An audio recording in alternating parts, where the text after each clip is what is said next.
The trade-off of more notes and less repetition is that you almost always end up with less punchy, less groovy results. I put the chord back, but obviously the source material is going to be a power tool, a drill, in fact. Hi. Question. What if the symphonic elegance of the Hollow Knight soundtrack was instead constructed from distortion and power tools like that of Doom Eternal?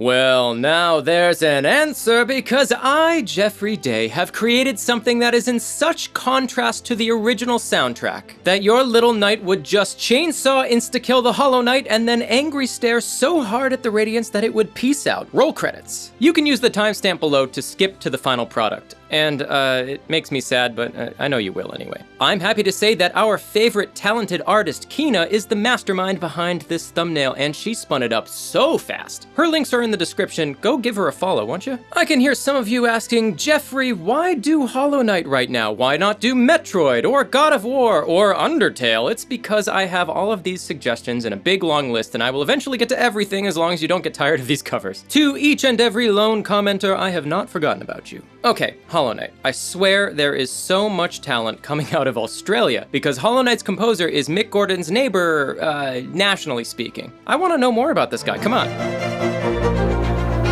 This fine fellow is Christopher Larkin. Larkin comes from a musical family and a musical school, and has been working on audio for games professionally for around 10 years at this point. There's also a TV actor named Christopher Larkin, who I confusingly looked at first. I assume people probably mix up these two on Twitter with the wrong @mentions all the time. I watched a couple of interviews and I jumped on Wikipedia, and one thing I really like about Christopher Larkin, the one that we care about anyway, is that he has given some really good advice in his interviews about music workflow and also just general life stuff. For example, here's what he had to say about staying creative. Things that help him: always having a mic plugged in, getting plenty of sleep, drinking coffee, having a balanced life, getting some exercise, having a social life. On the surface, it sounds like that kind of eat your vegetables advice that every doctor gives you, but let me tell you, he is totally right about all of that stuff. Making music uses your brain, and your brain needs sleep. Don't skip on the sleep. Okay, let's talk soundtracks now. Although they seem completely different, music from Doom Eternal has something in common with music from Hollow Knight, which is that they both add the perfect atmosphere to their game worlds. Doom is about conquering evil in a high-octane and brutal adventure, and Hollow Knight is about first revealing and then defeating the source of an ancient kingdom's destruction through exploration and combat. So, as you can imagine, Doom music is brutal and high-octane, while Hollow Knight music is lush, powerful, compelling. Larkin spends a lot of time composing with orchestral sample libraries in the same way that Soken of Final Fantasy or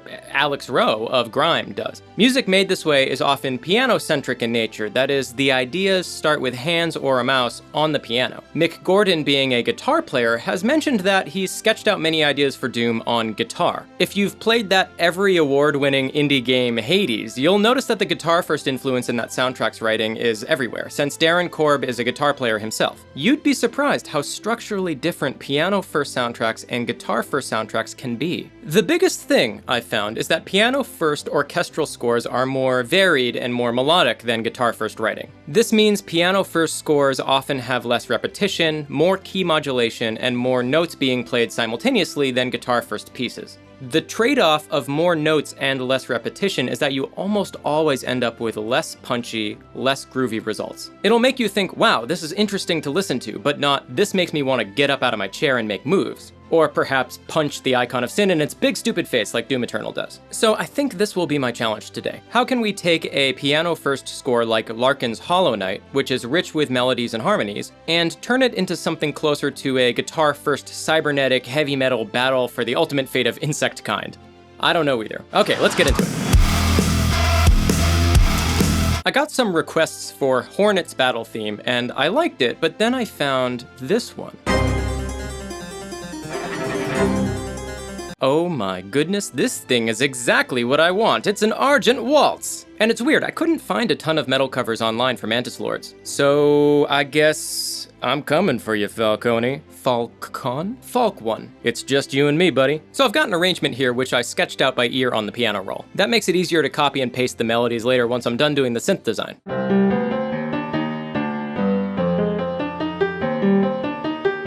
And easy way, I think, to better emulate a guitar-first piece is to lay out that rhythm section. This will be the new backbone for the song, which the guitars will have to lock into. Basically, that means doing the drums first.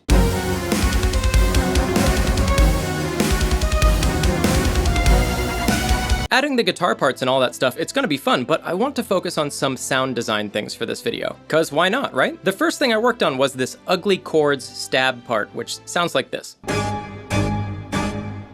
So I messed around with my synths and my effects and a little bit of Doom Compressor, and I ended up with a variety of ugly bass notes.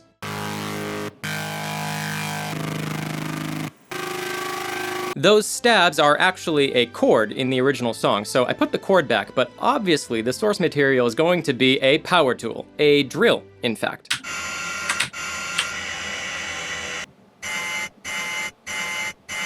And while we're on the topic of chords, I got inspired by the song Gladiator from Doom Eternal, and I whipped up a funky vibrato-sounding synth thing.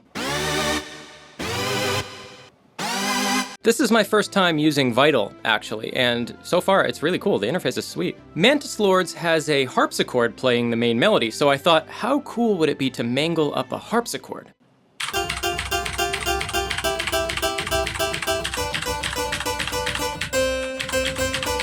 When a bunch of distortion is applied, it sounds pretty harsh, but potentially cool. I ended up just using it for some dissonant chords and atmosphere. Back to Vital again for the lead synth, which sounds really good when played up high, kind of metallic maybe.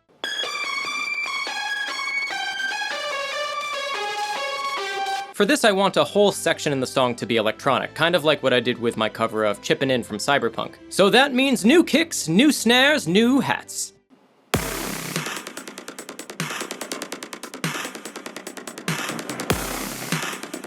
I was gonna use a fake guitar, but then I decided not to, but I didn't want to take it out of the project, so I turned it into this, like, background digital texture thing.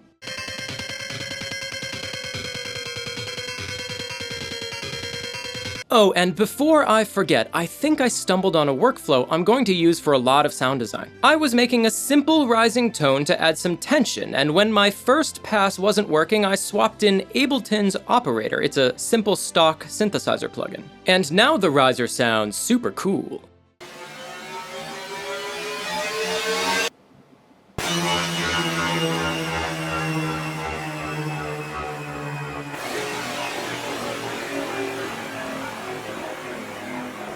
I've got some chorus and then a few effects from Serum on there, and that's basically it. And we've done it! Ladies and gentlemen, I really like how this one turned out. Let's go fight some buggos. Without further ado, Mantis Lords in the style of Doom Eternal. Enjoy!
So does this song make you want to super shotgun the fruit fly you found in your house? Let me know in the comments below. If you want to support my work and these videos, head over to Bandcamp and grab this song in high quality for either free or whatever price you think it's worth. Spotify, Apple Music, and everything else will be online in a few days of this video being posted, so check the pinned comment for links. You can also follow me on social media for instant updates. I've got a lot of great suggestions from you, and there will be another video coming soon, but until then, I've been Geoffrey Day, you've been radiant and infectious. And I hope you come back for the next one. See ya!